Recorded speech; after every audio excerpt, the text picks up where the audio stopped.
Why matter cannot be the first cause. The question of what constitutes the first cause of the universe has long been a subject of deep inquiry in both philosophical and scientific thought. From the perspective of Christian theology, this first cause is understood to be God, an eternal and necessary being who brought all things into existence. However, in naturalistic or materialistic worldviews, some propose that matter itself could be the first cause. Here, I will explain why matter cannot be the first cause by examining the issue through three lenses: scientific reasoning, philosophical principles, and Christian theology. 1. The philosophical problem of infinite regress. Philosophy teaches us that causality is essential to understanding existence. Everything that begins to exist has a cause. If you trace the causes of things backward, you arrive at a chain of events. However, this chain cannot go backward infinitely. There must be a first cause, an uncaused cause, or else nothing would ever come into being. If matter were the first cause, it would need to be eternal and uncaused. Yet, matter is subject to change, decay, and the laws of thermodynamics. Matter exists within space and time, which are themselves contingent realities. A key philosophical principle called the principle of sufficient reason states that for anything that exists, there must be an explanation either in the necessity of its own nature or an external cause. Matter, which changes and decays, does not carry in its own nature the reason for its existence.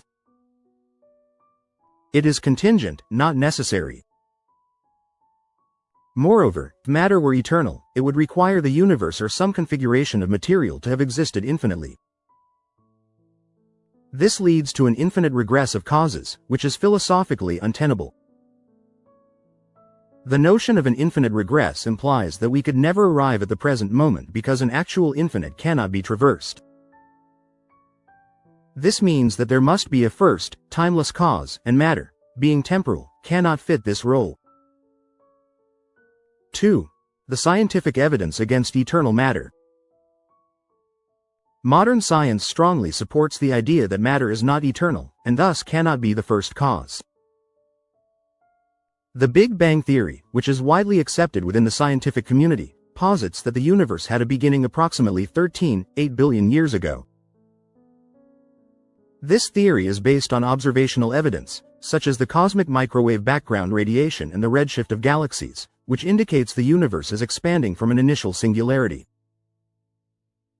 If the universe had a beginning, it follows that matter also had a beginning, for before the Big Bang, space, time, and matter as we understand them did not exist.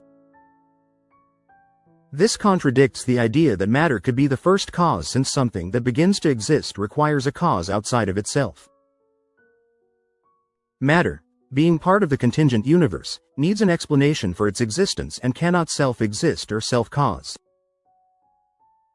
Moreover, the second law of thermodynamics points to the fact that the universe is heading towards a state of maximum entropy or disorder.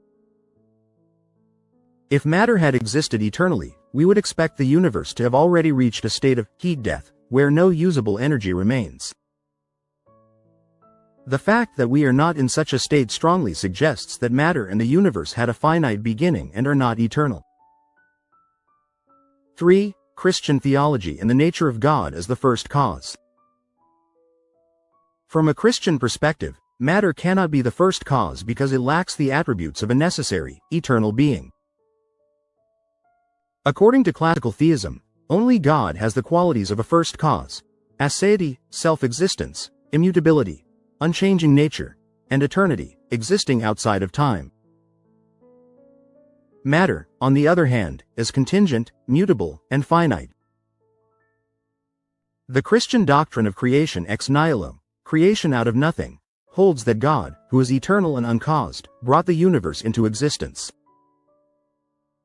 Matter itself is part of the created order and therefore cannot account for its own existence.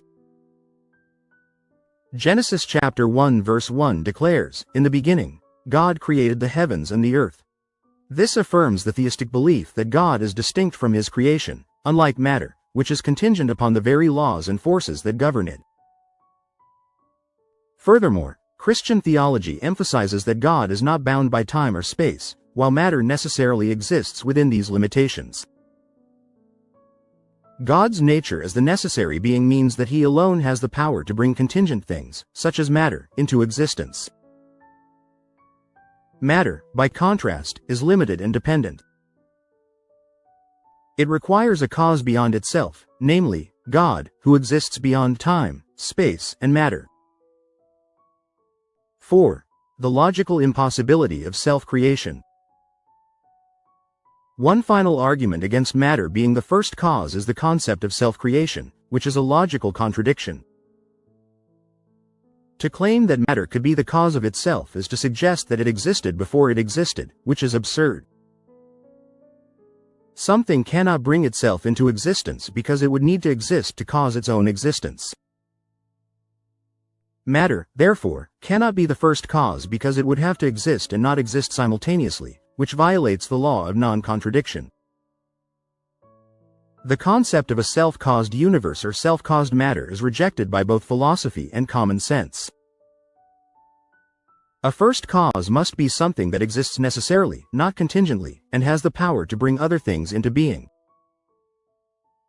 Matter, as we observe it, does not meet these criteria. Conclusion. Matter is a contingent reality. To conclude, matter cannot be the first cause of the universe for several compelling reasons. Philosophically, it is contingent and subject to change, meaning it depends on something else for its existence. Scientifically, the evidence points to a beginning of the universe and matter, refuting the idea that matter is eternal. Theologically, matter lacks the necessary attributes of a first cause, which must be self-existent, eternal, and uncaused, attributes that Christian theology ascribes to God. Only a necessary, uncaused cause, God, can account for the existence of matter and the universe. Matter, as a created and contingent entity, points beyond itself to a creator who transcends time, space, and material reality. Thanks for watching. Please like, share and subscribe, and comment below if you agree or would like to add your thoughts. If you would like me to respond to your comment, please make a level 1 comment directly below the video. I will respond to all polite level 1 comments even if it takes me a while, due to other commitments.